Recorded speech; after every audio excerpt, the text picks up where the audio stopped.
Hey guys, what's going on? Welcome to another video. Ruthless Rain here with Pokemon Mail 24. Now, I appreciate it's been a bit of a while since we've had a video, but we have a big load of cards we want to go through today, so let's get right into it. Just been busy with work and a few other things, but I still want to show off some cards I've been purchasing towards my next big 50 card submission. To start it off, we've got a classic. We've got a beautiful base set Mewtwo here. Not sure of the condition of this card. We'll have a close look to inspect and see what we think. Overall, the front looks pretty good. Centering's not too bad. In terms of scratches, maybe a scratch there. Not sure. Hard to say.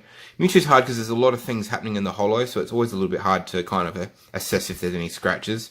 The back looks pretty clean though, so 9 or maybe 10 depending on that front. Beautiful card though. And just look at that, you know, such a classic card, you know, seeing that Mewtwo. Every time you see it, you just think of the base set. Another one coming up here, first edition Butterfree from the jungle. Now, I just wanted to point out that everything I'm buying, I have bought, is kind of just from scattered series. It's not from a particular series. I kind of, as always, I buy what I think is affordable, but also what is good quality, because that's what you want. So this is a Butterfree. Now, it's interesting, this actually came in its own Ultra Pro sleeve and all packaged up. So I think that just kind of shows that the community out there on eBay is starting to realize that a lot of people are graders and, you know, they want cards in good condition and looked after. But look, there's nothing special about this Butterfree. It isn't the D-Era edition. It's just a really cool card. I mean, look at that classic artwork of the Butterfree. Non-holo, but look at that drawing. The flowers, the Butterfree. Just fantastically done. Just a real classic card I'd want in my collection. Very good condition, so I'm hoping that goes a 10. And I can put that in the collection. Next up, we have a cute Jumpluff. Jumpluff is very cute, number 7. Also very good condition. Maybe a couple of nicks here, but nothing too severe. Maybe a nice 9. Just a real classic, real cutie Pokemon. And it's got such a nice smile. And yeah, just a fun Pokemon. Evolves from Skiploom. And it's got Sleep Powder and Leech Seed as its attacks. Very cool. Next up, we have a base set first edition rare. So this is a super energy removal. Sorry about the camera moving, that was my foot. So this is a rare, first edition base set rare. So my goal with the rares in the first edition base set is just to pick up as many as possible in really good condition, anywhere from 8 to 10, just because I want to own all the rares eventually. So this one, as you can see, the centering's really nice, and the back's also quite good. You know, a couple of small nicks here and there, but, you know, well and truly probably at worst case 7, but best case 9 or 8. And I just like to own the first edition rares just to slowly build them up. And that card I just showed you there really leads into this Dugtrio. Exactly the same story, just a classic card. I mean, you've got a first edition base set Dugtrio, number 19. It's just a classic. You know, they won't be around forever. People, I mean, you know, this one's got some nicks. I mean, I'll probably put this one more down in the 6 to 7 range, but or maybe 6 to 8, but it's still a classic.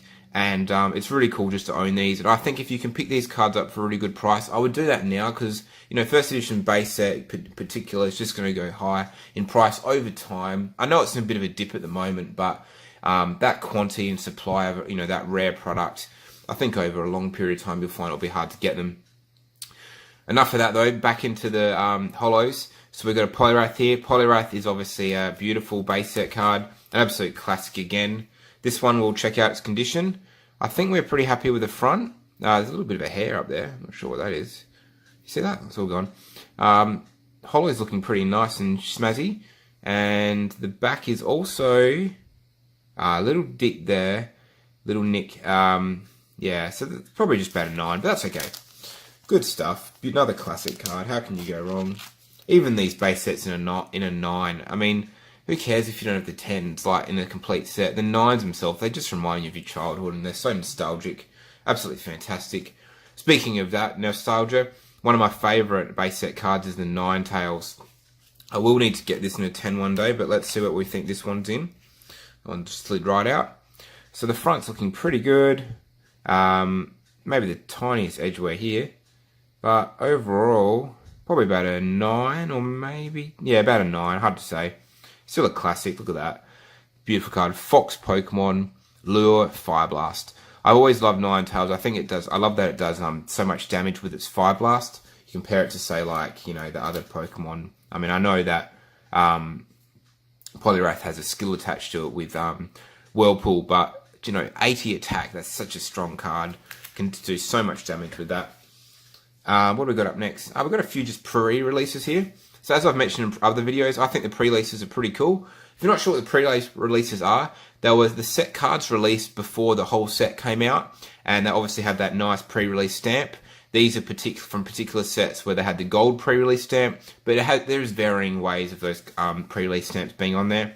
I like them because they're very cheap, they're very affordable, they have low population, and they signify a time when, you know, that set, before that set had come out, where there was a limited edition chance of having these cards, and I think to grade them is pretty cool, kind of just encapsulating that time period, and these two themselves are probably about a 9 and a 10, but very cool. Moving on now to Dustox. I actually have this bad boy already, but I'm going to grade him again, because I think the one I got before was a 9, and I think this guy is probably also a 9, so the 10 eludes me, but what a cool card. I mean, look at that holo, and I appreciate there may be a scratch on there, but you can just look at that sun and the dust. It's almost like the dusk of Dustox in the background. Just a fantastic card. Very cool. Just another classic. Moving back into first edition base, we have Clefairy Doll. Can't really see the beautiful artwork of Clefairy with a big 80 on top of it, but that's alright. I don't know what that stands for, 80. It's not the set number, so it could be anything. But yeah, another really nice card, probably about an 8 or 9, but just again, it's a first edition base set rare. Didn't break the bank, very affordable. Why not collect them up and grade them? Last but not least, an interesting card actually. This is Red's Pokemon. So this card's had a little bit of attention, I think, in the market and community in general. So this was a special special promo release in Japan at one of the Pokemon centers. I'm not sure which one exactly, but yeah, this one's had a lot of interest in that, you know, it's obviously very flashy. I mean, look at it. You got the holo stars are fantastic to play with, just the way they all stand out. You know, you got Ash here and Pikachu in the middle of jumping at something. Just a classic card. This one's sold out very fast worldwide. I believe there are still a lot of copies out there. I think the price has just maybe gone up slightly. But just, again, another cool little timepiece to capture and grade. No, I don't see anything, you know, crazy in the value of this card other than that it's cool to own it and say, you know, I have one myself. I think that's the kind of card where, you know, I don't see the price going crazy, but it's just cool, and I think it's a unique card, and you know, if you can afford it, and it's just very affordable for everyone, why not grab it? So yeah, thank you for tuning in. As you can see, some cool cards here today. Just a range of sets. I'm working towards my next 50 card submission, and kind of, like always, you know, just picking up cards that are good condition and affordable as they arise. I think all of these ones I've shown today are pretty good. You know, not all 10s, but, you know, it's about having fun. It's not all about just getting PSA 10s. It's about enjoying the collection. So yeah, I'm pretty excited to see how these go, and yeah, thank you for tuning in. Appreciate it's been a while since the video, but I'm going to try and keep them up as much as possible.